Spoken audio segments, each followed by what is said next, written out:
তাদের হিন্দুদের মন্দির পাহারা দিয়েছি আমরা।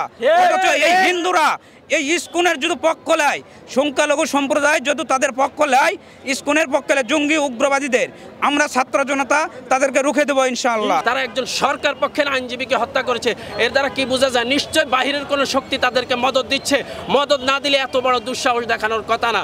গতকালকে আইনজীবী হত্যা করার মাধ্যমে ইস্কনকে নিষিদ্ধ করার জন্য 100 ভাগ প্রমাণ হয়ে গেছে। 1971 সালের স্বাধীনতার পর থেকে বাংলাদেশের কোথাও সাম্প্রদায়িক দাঙ্গা হাঙ্গামা হয় নাই, এটা তারা প্রমাণ দিতে পারবে না। অথচ আমাদের পার্শ্ববর্তী দেশ ভারতে আমাদের মুসলমান ভাইদেরকে মারধর করা হয়েছে, গরু কুরবানির জন্য তাদেরকে জবাই করা হয়েছে, আমাদের মসজিদ ভাঙ্গা হয়েছে। অথচ আমাদের বাংলাদেশে তাদের হিন্দুদের মন্দির পাহারা দিয়েছি আমরা। অথচ এই হিন্দুরা এই ইস্কনের যদি পক্ষ নেয়, সংখ্যালঘু সম্প্রদায় যদি তাদের পক্ষ নেয়, ইস্কনের পক্ষে জঙ্গি উগ্রবাদীদের, আমরা ছাত্র জনতা তাদেরকে রুখে দেবো ইনশাআল্লাহ। আমরা চাই এই দেশে সবাই সম্প্রীতির বাংলাদেশে সবাই সমান অধিকার নিয়ে সবাই রাষ্ট্রের সকল সুবিধা উপভোগ করবে, এই প্রত্যাশা আমরা করি।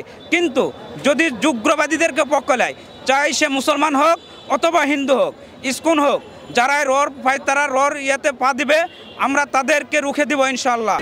আমি শুরুতেই বলি, বাংলাদেশে ইতিপূর্বে বিভিন্ন জঙ্গি সংগঠন হামলা করেছে, সিরিজ বোমা হামলার কথা আমরা জানি, কিন্তু কোনো জঙ্গি সংগঠনই আইনজীবীদের উপর হামলা করে নাই, এত বড় দুঃসাহস দেখা নেই। কিন্তু আমরা তাদেরকে নিষিদ্ধ করেছি, অনেক কিছু করেছি, ফাঁসি পর্যন্ত হয়েছে ওই সমস্ত জঙ্গি সংগঠনের নেতৃবৃন্দের। কিন্তু ইস্কন গতকালকে যে দুঃসাহস দেখেছে, ইতিপূর্বে তো আপনারা দেখেন চট্টগ্রামের একটা গলিতে আইন শৃঙ্খলা রক্ষাকারী বাহিনী, সেনাবাহিনীর উপরে তারা অ্যাসিড নিক্ষেপ করেছে। ওই সময় যদি কড়া পদক্ষেপ নিত তাহলে ইস্কন এত বড় দুঃসাহস দেখাতো না। তারই ধারাবাহিকতা আমরা উদারতা দেখাতে দেখাতে, নমনীয়তা দেখাতে দেখাতে আজকে তারা একজন আইনজীবীকে, তাও তিনি কে, সরকার পক্ষের একজন সহকারী আইনজীবী, এই সরকার পক্ষের আইনজীবীকে হত্যা করে, তাও নির্মমভাবে কুপিয়ে হত্যা করেছে। এর দ্বারা তারা বৃদ্ধাঙ্গুলি দেখেছে তারা বাংলাদেশের আইন, সংবিধান, সরকার এগুলো আসলে কিছুই মানে না, তারা আইনের ঊর্ধ্বে, এটা তারা প্রমাণ করতে চায়। বাংলাদেশের আজকে যে জনতার দাবি, শতকরা 90% মুসলমানের যে প্রাণের দাবি যে ইস্কন নিষিদ্ধ হোক, এমনকি অনেক হিন্দু সংগঠনও ইস্কনকে নিষিদ্ধ ঘোষণা করতে চায়। আমি মনে করি ইস্কনকে নিষিদ্ধ করার জন্য আর কোনো প্রমাণের দরকার নাই। গতকালকে আইনজীবী হত্যা করার মাধ্যমে ইস্কনকে নিষিদ্ধ করার জন্য 100 ভাগ প্রমাণ হয়ে গেছে। এরপরেও যদি ইস্কনকে নিষিদ্ধ না করা হয় তাহলে এটা এই জাতির জন্য এর চেয়ে বড় দুর্ভাগা, হতভাগা আর কিছুই হতে পারে না।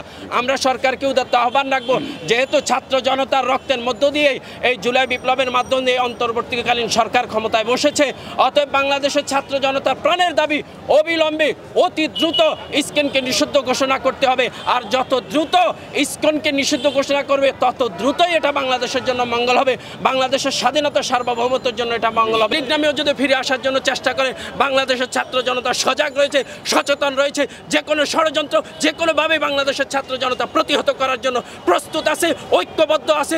যদি অনেকে আমাদের মধ্যে বিভাজনের জন্য চেষ্টা করছে, আমরা জানি খুনি হাসিনা এবং তার দোষরদের ব্যাপারে বাংলাদেশের ছাত্র জনতা এক এবং অভিন্ন আছে, ঐক্যবদ্ধ আছে। আমরা যে কোনো ষড়যন্ত্র প্রতিহত করবো এবং সরকারকে উদাত্ত আহ্বান রাখবো অতি দ্রুত ইস্কন সহকারে যে সমস্ত জঙ্গিরা আছে হিন্দুত্ববাদী, তাদেরকে অবিলম্বে নিষিদ্ধ ঘোষণা করতে। পাশাপাশি আমি একটা কথা বলে দিতে চাই, ইস্কন আর হিন্দু এক নয়, সনাতনী এক নয়, সকল সনাতনী খারাপ নয়, আর সকল ইস্কনকেই অবশ্যই নিষিদ্ধ ঘোষণা করতে হবে। যারা ইস্কনের ব্যানারে আজকে সন্ত্রাসী কর্মকাণ্ড চালাচ্ছে, ভিডিও ফুটেজ আছে, ভিডিও ফুটেজের মাধ্যমে দেখে তাদেরকে শুধু গ্রেপ্তার করলেই হবে না, দ্রুত বিচার ট্রাইব্যুনালের মাধ্যমে অথবা ইন্টারন্যাশনাল ক্রিমিনাল যে কোর্ট আছে, যে আন্তর্জাতিক অপরাধ ট্রাইব্যুনাল, সেখানে তাদেরকে এনে অতি দ্রুত তাদের বিচার করতে হবে এবং সেটা কার্যকর করতে হবে অন্তর্বর্তীকালীন সরকারের কাছে। এটাই আমাদের প্রাণের দাবি। যে ইস্কন যে হামলা করেছে, একজন আইনজীবীকে হত্যা করেছে, এত বড় দুঃসাহস ইস্কনের দেখানোর কথা না।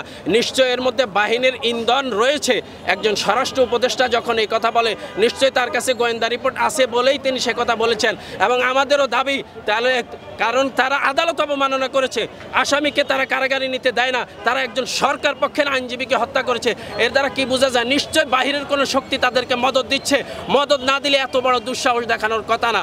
এই জন্য আমি মনে করি সরকারকে এই ব্যাপারে সতর্ক হতে হবে, অন্যথায় সরকারও এটার জন্য বিপদে পড়বে। ছাত্র জনতার জিজ্ঞাসার মুখোমুখি তাদেরকে হতে হবে। অতি দ্রুত ইস্কনকে নিষিদ্ধ ঘোষণা করে সকল অপরাধীদেরকে আইনের আওতায় আনতে হবে। এটাই হচ্ছে প্রাণের দাবি।